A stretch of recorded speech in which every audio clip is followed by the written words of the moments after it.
नमस्कार दोस्तों, कैसे हैं आप लोग। स्वागत है आपका इस यूट्यूब चैनल पर। तो आज की क्लास जो रहेगी वो रहेगी मंत्री परिषद की। ठीक है, हम लोग क्या पढ़ेंगे आज, मंत्री परिषद। देखिए यहाँ पर मैं कुछ चीज़ आपको बताते चलो। जैसे हम लोग क्या पढ़ रहे हैं, हम लोग पढ़ रहे हैं भाग 5। क्या पढ़ रहे हैं भाई, भाग 5 पढ़ रहे हैं। ठीक है, संघ पढ़ रहे हैं।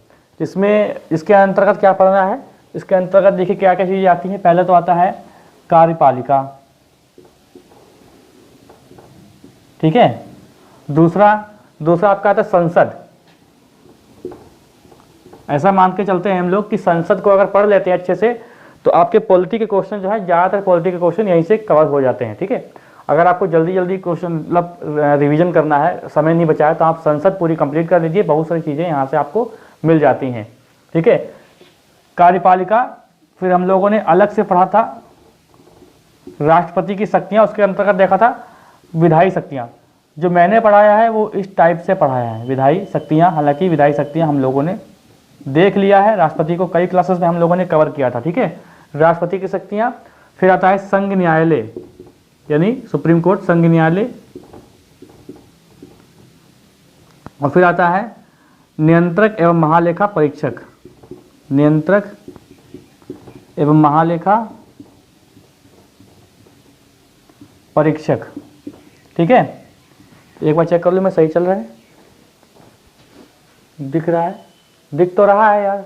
ठीक है, तो ये चीज़ें दोस्तों हम लोग आज पढ़ेंगे। अच्छा, अब हम लोग क्या पढ़ने वाले हैं, कार्यपालिका में क्या क्या पढ़ लिया है हम लोगों ने। कार्यपालिका में सबसे पहले पढ़ा था राष्ट्रपति। राष्ट्रपति को मैंने कई क्लासेस में कवर किया है, मतलब कोई भी क्वेश्चन आपसे नहीं छूटेगा। आप लोग देखिए, जितने भी वीडियो बन चुके हैं सारी की सारी वीडियोस की प्लेलिस्ट बनी हुई है एक, और वीडियो के डिस्क्रिप्शन में उसका लिंक है। तो आप लोग अगर यहीं से क्लास देखना शुरू करें हैं तो आप लोग शुरुआत से नोट्स बनाते चलें। ठीक है, तो राष्ट्रपति पढ़ा, उसके बाद हम लोगों ने पढ़ा उपराष्ट्रपति। उपराष्ट्रपति भी मैंने सारे कवर करा दिए थे। ठीक है, जितने जितने राष्ट्रपति बने हैं सारे के सारे मैंने आपको बताया। फिर तीसरा पढ़ा है मैंने प्रधानमंत्री। प्रधानमंत्री को 2 क्लासेस में कवर किया है। ठीक है, और जितने प्रधानमंत्री हुए हैं सारे बताए हैं, और जो उप प्रधानमंत्री हुए हैं वो भी सारे बता दिए मैंने। ठीक है, आज जो इसके बाद पढ़ने वाले हैं वो पढ़ने वाले हैं मंत्री परिषद। जो मैं आपको प्रधानमंत्री बता रहा था, ठीक है, उसमें काफ़ी सारी चीज़ें मंत्री परिषद से मैंने कवर कर दी थी। मंत्री परिषद, तो आज हम लोग पढ़ेंगे मंत्री परिषद।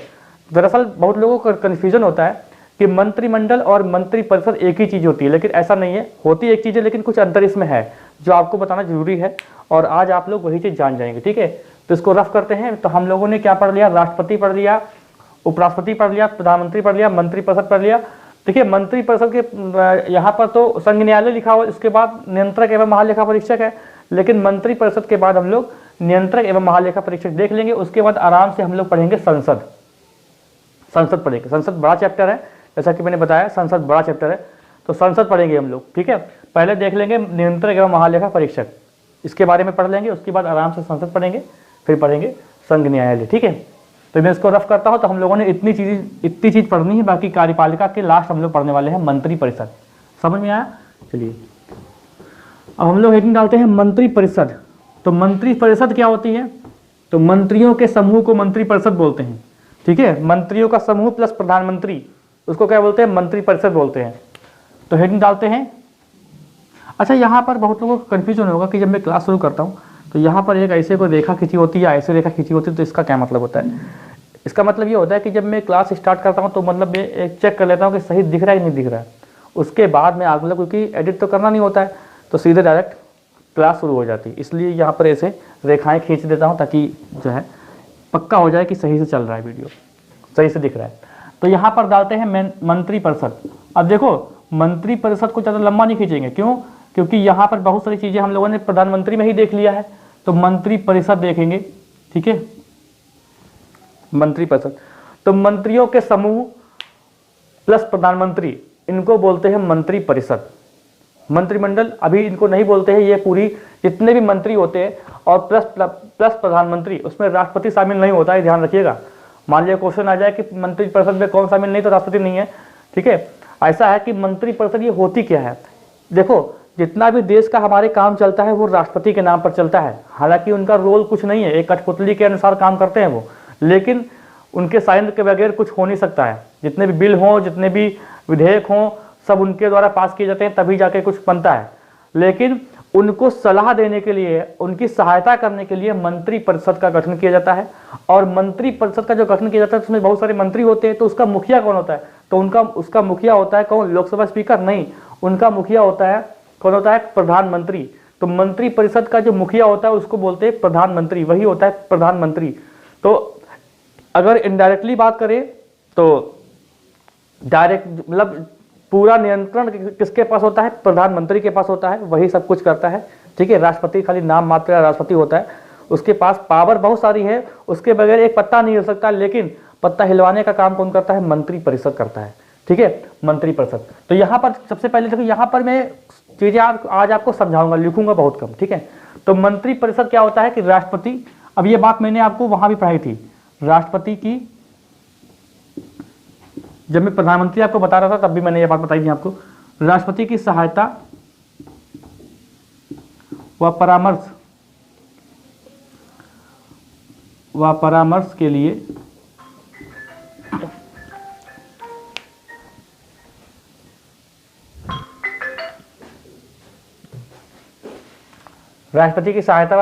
के लिए मंत्रिपरिषद का गठन किया जाता है।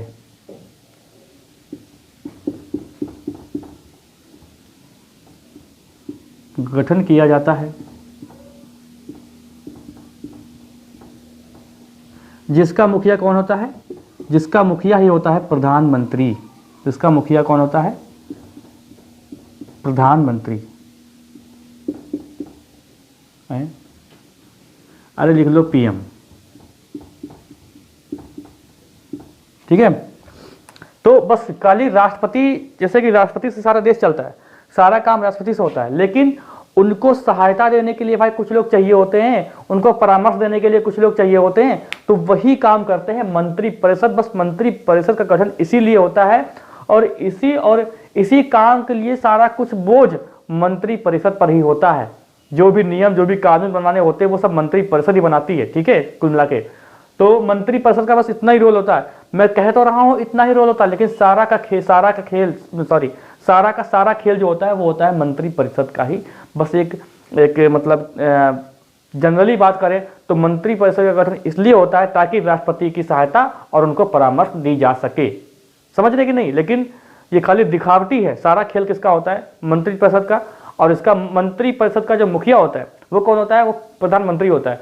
मंत्री परिषद की जितनी भी बैठकें होती उसकी अध्यक्षता कौन करता है? जब भी कभी कैबिनेट बैठक हुई है या मंत्री परिषद की बैठक हो रही है तो उसका मुखिया, उसकी अध्यक्षता कौन करता है?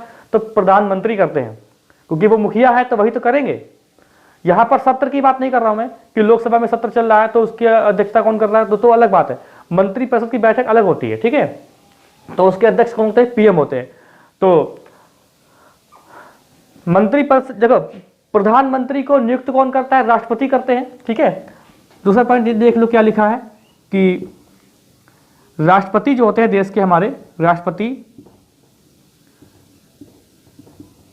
प्रधानमंत्री की नियुक्ति करते हैं। नियुक्ति, मनोनीत नहीं करते हैं, निर्वाचित नहीं होते हैं, नियुक्ति होती है। ठीक है, ये क्वेश्चन आता है तो आपको ध्यान रखना है। राष्ट्रपति प्रधानमंत्री की नियुक्ति करते हैं और अब प्रधानमंत्री है, देखिए प्रधानमंत्री है जो विभाग जो वो होते हैं मंत्रिमंडल का आवंटन करते हैं और सारे के सारे नाम लिख के देते हैं राष्ट्रपति जी को। तो राष्ट्रपति जो है मंत्री परिषद का जो गठन करते हैं, मतलब प्रधानमंत्री की नियुक्ति करते हैं और प्रधानमंत्री की सलाह पर बाकी मंत्रियों की भी नियुक्ति राष्ट्रपति जी करते हैं। ठीक है, तो अब देखो यहां पर दूसरा पॉइंट यह बनता है, मंत्री परिषद जो है 2 शपथ लेते हैं। ठीक है, मंत्री परिषद जो होते हैं, मंत्री परिषद 2 शपथ लेते हैं। एक तो पद की लेते हैं और दूसरी गोपनीयता की। गोपनीयता की। ठीक है, ये किसमें? अनुसूची 3 में है। देखिए अनुसूची कितनी है? 12 अनुसूचियां हैं, तो अनुसूची 3 में है। ये वर्णित किया गया है इसका, अनुसूची 3। ठीक है, अनुसूची 3। तो मंत्री परिषद 2 शपथ लेते हैं, पद और गोपनीयता की। अच्छा एक बात बताइए, मंत्री परिषद में मंत्रियों की संख्या कितनी हो सकती है? मन मुताबिक नहीं होती है। देखिए 2003 से पहले मन मुताबिक होती थी, लेकिन अब नहीं होती है। पहले क्या होता था कि महागठबंधन की सरकार आई तो सबको खुश करने के लिए थोक के भाव जो है मंत्री पद बांट दिए गए, लेकिन अब ऐसा नहीं होता है। 2003 में क्या हुआ था, चौथा पॉइंट देखो कि 2003 में एक इक्यानवेवां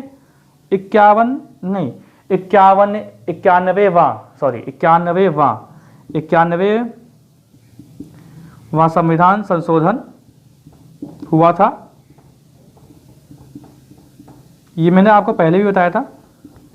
इसमें क्या हुआ था कि जितने भी लोकसभा की सीटें हैं, 545 सीटें हैं, तो उसका 15%, उसके 15% से ज्यादा मंत्रिमंडल मतलब मंत्री नहीं बन सकते, मंत्रिमंडल में शामिल नहीं होंगे। ठीक है, तो मंत्रियों की संख्या 15%, लगभग 82 के आसपास आएगा। ठीक है, लगभग 82 के आसपास आएगा। तो 2003 में 91वां संविधान संशोधन हुआ था। इसमें कहा गया था कि मंत्रियों की संख्या जो है 15% से ज्यादा नहीं हो सकती है। वैसे क्या होता था कि महागठबंधन में क्या होता था कि भाई हमको भी पद चाहिए, सब चलाते थे, तो लो तुम भी ले लो।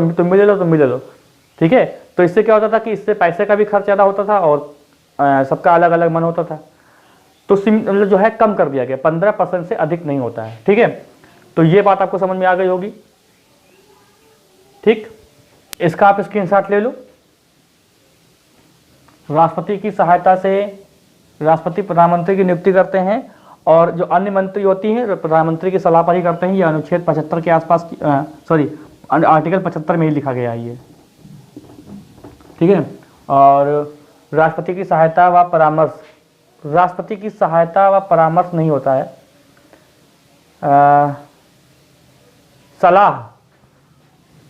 सलाह देने के लिए। अरे ठीक था, सलाह परामर्श, यहां पर गड़बड़ था। राष्ट्रपति की सहायता व सलाह करने के लिए अब सही था ये, है ना। मंत्रिपरिषद का गठन किया जाता है, जिसका मुखिया कौन होता है? पीएम होता है। चलिए, अच्छा एक पॉइंट और लिखो यहां पर। पॉइंट ये है कि मंत्रिपरिषद सामूहिक रूप से लोकसभा के प्रति उत्तरदायी होती है। यह बहुत अच्छा पॉइंट है, ये क्वेश्चन कई बार आता है। मंत्री परिषद सामूहिक रूप से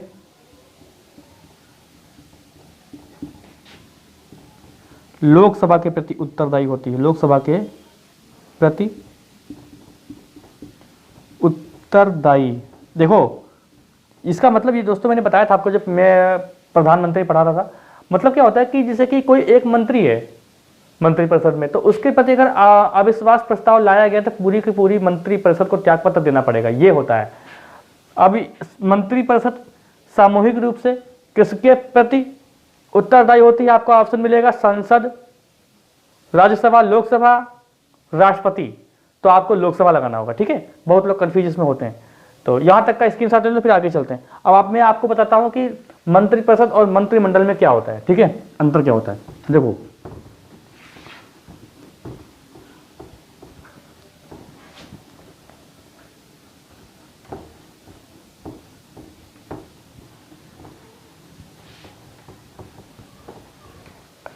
तो मंत्रिपरिषद और मंत्रिमंडल में अंतर क्या होता है ये मैं आपको बताने जा रहा हूं। देखो मंत्रिपरिषद पूरी है, इसमें इसको 3 भागों में बांट दो। इसको 3 भागों में, अब मार्कर तो है नहीं कोई, इसको 3 भागों में बांट दो। एक तो है कैबिनेट मंत्री, दूसरा है राज्य मंत्री,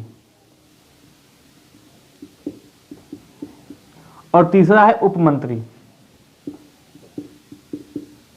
देखो जो कैबिनेट मंत्री होते हैं, जो बड़े बड़े जिससे कि मंत्रालय होते हैं, गृह मंत्रालय, रक्षा मंत्रालय, उनके अध्यक्ष इसमें आते हैं। ठीक है, कैबिनेट मंत्री में।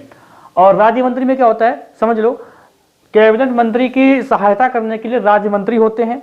और कभी कभी क्या होता है कि राज्य मंत्री 2 प्रकार के होते हैं। एक तो होता है कि जो कैबिनेट मंत्री उनकी सहायता के लिए राज्य मंत्री होता है, दूसरा एक छोटे छोटे कुछ जो है मंत्रालय दे दिए जाते हैं, छोटे छोटे जो है एक स्वतंत्र जो है प्रभार दिया जाता है इनको है, तो उनमें भी राज्य मंत्री। तो राज्य मंत्री 2 प्रकार के होते हैं, एक तो उनकी सहायता करने के लिए, एक खुद उनका स्वतंत्र प्रभाव होता है, यानी मतलब उनका खुद का एक मंत्रालय होता है। ठीक है, छोटे मंत्रालय होते हैं। बड़े बड़े किसमें होते हैं, कैबिनेट मंत्री होते हैं। और इन दोनों की सहायता के लिए क्या होता है, उप मंत्री होता है। तो उप मंत्री तो नहीं बनते हैं अभी, इससे मोदी सरकार में उप मंत्री नहीं है कोई, ठीक है। तो राज्य मंत्री, कैबिनेट मंत्री। अब यहां पर देखो मंत्रिपरिषद और मंत्रिमंडल में क्या होता है, देखिए कैबिनेट प्लस प्रधानमंत्री, ये क्या होते हैं, कैबिनेट प्लस प्रधानमंत्री इसको बोलते हैं। ये अगर बराबर की बात करें तो इनको क्या हो जाएगा, ये हो जाता है आपका मंत्रिमंडल, इसको बोलते हैं मंत्रिमंडल। अगर आपसे कोई पूछे कि मंत्रिमंडल किसे कहते हैं, तो कैबिनेट मंत्री प्लस प्रधानमंत्री को बोलते हैं मंत्रिमंडल। और सारे मंत्री प्लस, ठीक है, सभी मंत्री, यानी सभी मंत्री, कैबिनेट, राज्य मंत्री, उप मंत्री, ठीक है। तो सभी मंत्रियों के समूह को क्या कहते हैं, मंत्री परिषद कहते हैं। देखिए मंत्रिमंडल एक तरीके से कहा जाए तो एक इसके छोटा भाग है मंत्री परिषद का, लेकिन मंत्रिमंडल ज्यादा ताकतवर होता है। मंत्रिमंडल ज्यादा ताकतवर है मंत्री परिषद से, क्योंकि जब भी कोई बैठक होती है, तो बैठक ज्यादातर क्या होती है, कैबिनेट बैठक होती है। कैबिनेट, मंत्रिमंडल की ही बैठक होती है, इसमें कैबिनेट मंत्री शामिल होते हैं, राज्य मंत्री और उप मंत्री शामिल नहीं होते। ज्यादातर बैठक ऐसी ही होती है और उसकी अध्यक्षता कौन करते हैं, प्रधानमंत्री। जब भी कैबिनेट मंत्री की जब बैठक होती है तो उसकी अध्यक्षता कौन करता है, प्रधानमंत्री करते हैं। अच्छा एक बात और है, जब भी इनकी बैठक होती है तो वहां पर जब निर्णय होता है तो सभी मंत्रियों की सहमति वहां पर जरूरी होती है। जितने भी कैबिनेट मंत्री हैं, सभी मंत्रियों की जो सहमति होती है वो उस निर्णय के लिए जरूरी होती है। जो कैबिनेट और प्रधानमंत्री मतलब मंत्रिमंडल की जो बैठक हुई है उसमें जो निर्णय लिया गया है, तो वो निर्णय जो होता है वो सभी मंत्रियों के लिए, मंत्रियों को सहमति उस पर मिलनी चाहिए। और अगर किसी एक या कोई एक मंत्री या कोई भी दो तीन मंत्री जो भी हैं वो सहमति नहीं दिखा रहे हैं तो उनको त्यागपत्र देना पड़ेगा। तो ऐसे दो लोग हैं जिन्होंने सबसे पहले त्यागपत्र दिया था। एक तो है श्यामा प्रसाद मुखर्जी ने त्यागपत्र इनको देना पड़ा था, ठीक है। और दूसरे कौन है, दूसरे हैं केसी नियोगी, समझ गए। तो ये आपका समाप्त होता है मंत्रिपरिषद। इसके बाद हम लोग पढ़ेंगे नियंत्रक एवं महालेखा परीक्षक, ठीक है। नियंत्रक, संडे को क्लास कोई होती नहीं है इसलिए संडे को गैप होता है, तो पढ़ेंगे हम लोग अगली क्लास में नियंत्रक एवं महालेखा परीक्षक। तो आपको मंत्रिपरिषद अच्छे से समझ में आ गई होगी। कैबिनेट मंत्री प्लस प्रधानमंत्री बराबर मंत्रिमंडल, और सभी मंत्री और प्लस प्रधानमंत्री बराबर मंत्रिपरिषद। अब आपको समझ में आ गया होगा, ठीक है। तो सभी सहायता के लिए ही बनाए जाते हैं, राष्ट्रपति को सहायता देने के लिए बनाए जाते हैं सब, ठीक है। एक नियम के अनुसार यही बात कर सकते हैं हम लोग। तो और भी कोई अगर आपका क्वेश्चन अगर होता है तो आप लोग कमेंट कर सकते हैं। बाकी मैंने छोड़ा कुछ है नहीं, और बहुत सारी चीज़ें मैंने आपको प्रधानमंत्री में बता दी थी, लेकिन ये एक अलग टॉपिक था तो इसको भी डिस्कस करना था, है ना। तो चलिए मिलते हैं अगली क्लास में। कोई डाउट अगर होता तो आप लोग पूछ लीजिएगा, और चैनल पर जो लोग नए हैं वो कृपया सब्सक्राइब कर ले, बेल आइकन दो जिससे आपको वीडियो का नोटिफिकेशन मिलता रहे। मिलते हैं हम लोग अगली क्लास में।